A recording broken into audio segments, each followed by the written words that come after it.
Oi gente, tudo bem? Eu sou Glaucia do canal Estante Indiscreta e nesse vídeo eu vou falar sobre um livro que eu li em janeiro para participar do Leituras Compartilhadas do Explanadores. O livro é Middlesex, do Jeffrey Eugenides. Eu li por essa edição aqui da Rocco, tem 567 páginas, mas tem uma reedição mais nova ali pela Companhia das Letras. Este autor, ele é americano, ele nasceu em 1960 e ele é de ascendência grega e irlandesa. Desde 2007 ele dá aula de escrita criativa na Universidade de Princeton e ele, assim como a Donna Tartt, ele escreve um romance mais ou menos a cada 10 anos, né? O primeiro romance dele foi o Virgem Suicida, de 93, esse aqui é de 2002, ele foi vencedor do prêmio Pulitzer e tem a trama do casamento que, se não me engano, é de 2012. Bom, este livro aqui, ele me despertou bastante curiosidade logo quando eu li a sinopse, onde fala que o livro vai contar a história de Calíope, que é um pseudo-hermafrodita. Então fiquei bastante curiosa mesmo, por se tratar de uma coisa bastante inusitada, né, uma coisa não tão comum, e fiquei curiosa em ver como que isso ia ser abordado ali na literatura, tá? Do que se trata, né? O Calíope, ele sofre de um transtorno genético bastante raro, que é a deficiência de uma enzima chamada 5-alfa-redutase, e a deficiência dessa enzima ali durante o período intraútero faz com que a genitália não se desenvolva de forma adequada, né? Então a criança nasce com uma ambiguidade genital. Bom, e Calíope, quando nasceu, ele foi dado como sexo dele, como tendo nascido no sexo feminino, né? E foi criado ali no sexo feminino.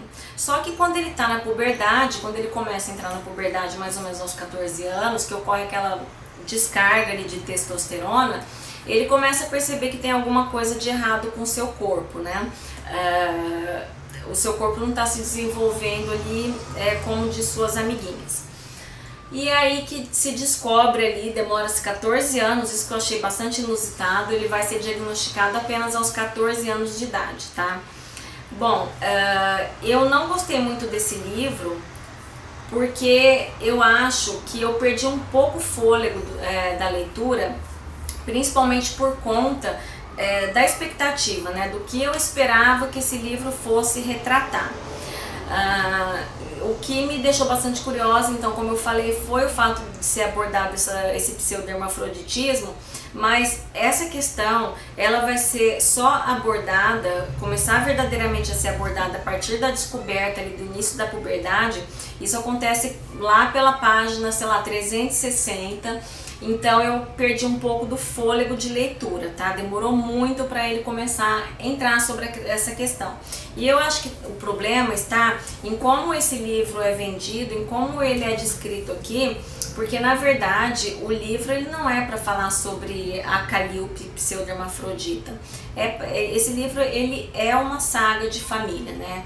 Então quem conta a história pra gente é o próprio Calíope, que já está adulto, mas ele está contando a história desde a época dos seus avós. Os avós deles eram gregos, eles moravam numa cidade turca e acabaram migrando para os Estados Unidos por conta de um conflito de guerra ali, né?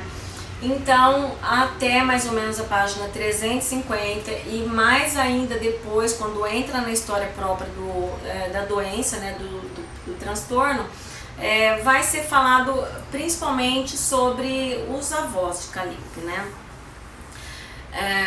E a parte que mais me interessa, que foi quando realmente Calíope descobre, né, quando ele é diagnosticado como um pseudo-hermafrodita, essa questão, ela foi bem abordada assim, em termos técnicos, tá? Deve ter havido uma boa assessoria médica, porque não houve assim, erro em relação a como isso foi descrito, como isso foi retratado aqui.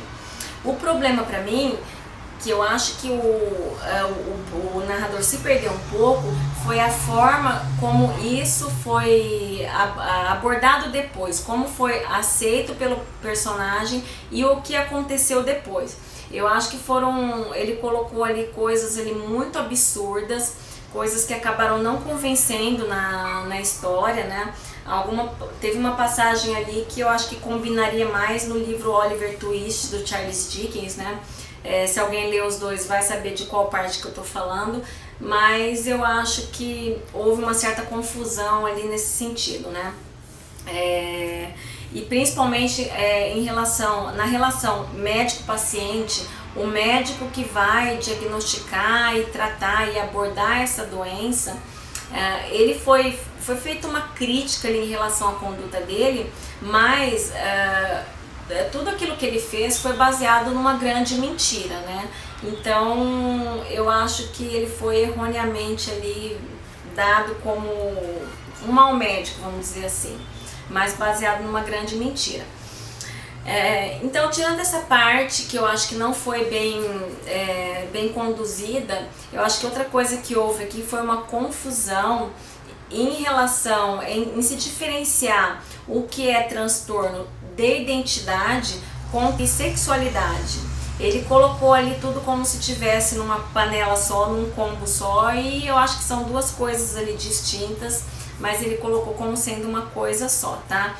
Então, eu acho que pelo fato de eu ter lido esse livro pensando que ia falar mais sobre isso e não falou, eu não gostei tanto da história. Mas se você tiver em mente que é uma saga de família, o escritor ele tem um toque de humor interessante, mas me levou a não curtir tanto assim a leitura, tá? Deixa eu só selecionar uma outra frase aqui, só uma frase que eu me embirrei um pouco, acho que por conta dessa frase aqui também, tá? O professor Silva era natural do Brasil, mas era difícil perceber isso. Ele não era um tipo muito carnavalesco. Os detalhes latinos de sua infância, a rede, a banheira ao ar livre, haviam sido apagados por uma educação norte-americana e um amor pelo romance europeu. É o velho clichê, né, a imagem que fazem da gente aqui, né? Acho que um pouco de pesquisa ali não teria feito mal ali nessa hora. Mas é um bom livro, né? Deixem aí nos comentários se leram Middlesex, se leram Virgens Suicidas, o que acharam, se vale a pena. É um livro que eu pretendo ler porque é bem curtinho e eu tenho aqui em casa, tá? Então é isso, volto depois para comentar sobre minha última leitura de janeiro. Até mais!